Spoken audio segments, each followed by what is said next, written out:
dynamic move. However, it holds such rich progress, you guessed it, opportunity. You guys know that's one of my Stacyisms, opportunity. We look for opportunity to build muscle and build progress. Well, guys, I love the way we can take it up and totally make this a dynamic, bound up power move, but then also respect our body and our form and actually zero in, and I'm going to show you how to zero in on the glute muscles, which is your power muscle, so that you know you're engaging the proper muscles. Not only should you want to use it as opportunity for building hypertrophy in the glute and shape there, but also to build strength and progress in a muscle group that definitely pays dividends when it's engaged and strong. Guys, we use our glute muscles more than we give our credit for. That's why I call it power muscle. It's one of the biggest muscles in the body,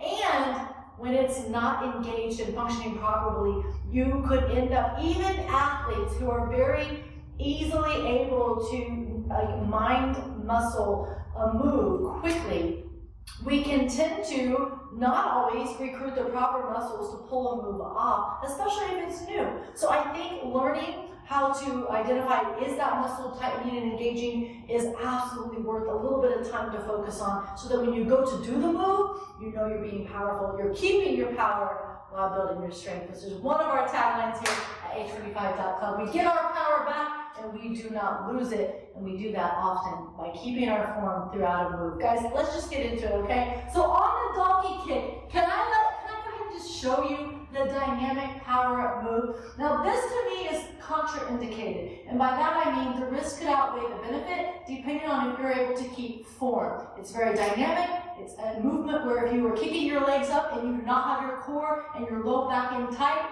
it is contraindicated. If you cannot keep form, do not ever do it at this level. There's different levels of an exercise. You're working the same muscle groups, so there's no need to show off. We modify up when we've conquered challenge and we're ready for a new challenge, and we modify down just so that we can maintain our strength, keep our integrity and our form, so that we can build strength properly, okay? That makes it fair enough? Fair enough. All right, so I've seen donkey kicks perform very dynamically, where you've got your arms right up underneath the chest and shoulders, shoulder width apart. Your core is in super tight because you are going to drive these heels up towards the ceiling.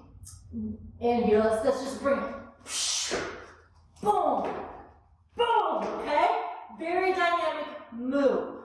But how do we know that we're engaging the right muscles? You're like, what muscles am I engaging? Because it's a full body move, right? You've got the delts pulling it. You've got the pecs pushing, creating space between the chest and the floor. You've got the core in tight. You have to, right? Because Coach Stacy just said we're not going to make it contraindicated. We're going to make sure you've got good form in that dynamic move. And anytime you kick and you move quickly, the muscles are designed to contract. So you definitely want to be aware of your movement and engagement, right? But let's just break it down slower, okay? Let's start from the bottom and go up. So while you can also perform a donkey kick, just super, like right here, getting on all fours. Can you see the space? So the shoulder width apart, even in the knees.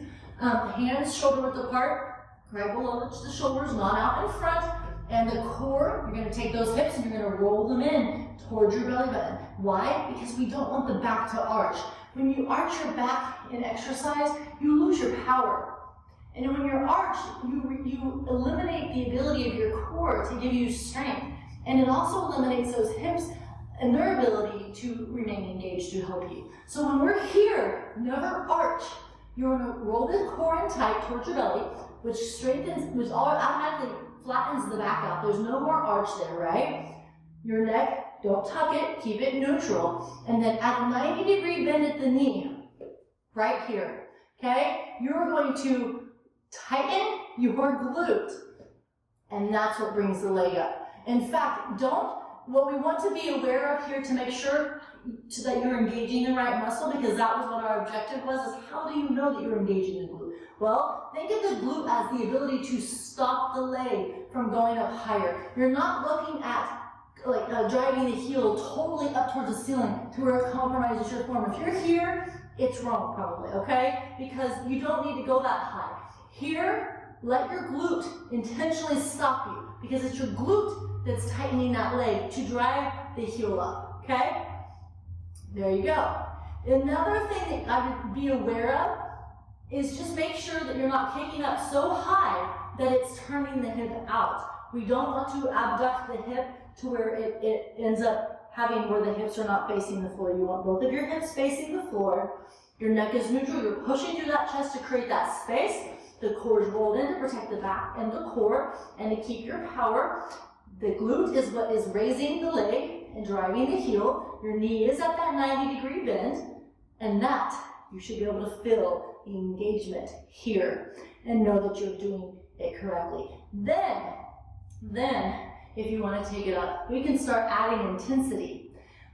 One more point, just to make it real quick. Everybody's built a little bit anatomically different in their hip. It is okay to abduct, not fire hydrant, but if you need to abduct the hip, I'm sorry, I'm trying to articulate well, just a little bit on the drive. If you have a hard time knowing that you are engaging the glute or engaging the glute, like mine, like neuromuscular connection, if you have a hard time getting those glutes to engage, maybe abduct the hip just a little bit, but not to where the hips are not facing the floor any further. If you still continue to have a hard time actually feeling the glute tighten, what I would do is add a mini band and stay tuned, or reach out to Coach Stacy because there are some great glute engaging exercises with this thing that I can show you that will definitely help make sure that those glutes are engaged properly, and it will create that neuromuscular habit and connection there for you, so that when you are doing moves that require that glute to work for you, you know that it will. But I'll go ahead, I promised you that I would show you a few more level ups on the donkey kick as you're making progress, and if you want to add more intensity in your workout. So you can keep it from here always, because as we just discussed, it is a great exercise to engage that glute. And the more you do it, and as you add resistance, it absolutely can add hypertrophy, which means size in your muscle there in the glute, if that's what your goal is. We can also take it up. We can do like almost like a mini bucket right here. You can do it with 2 legs. You can do it with 1.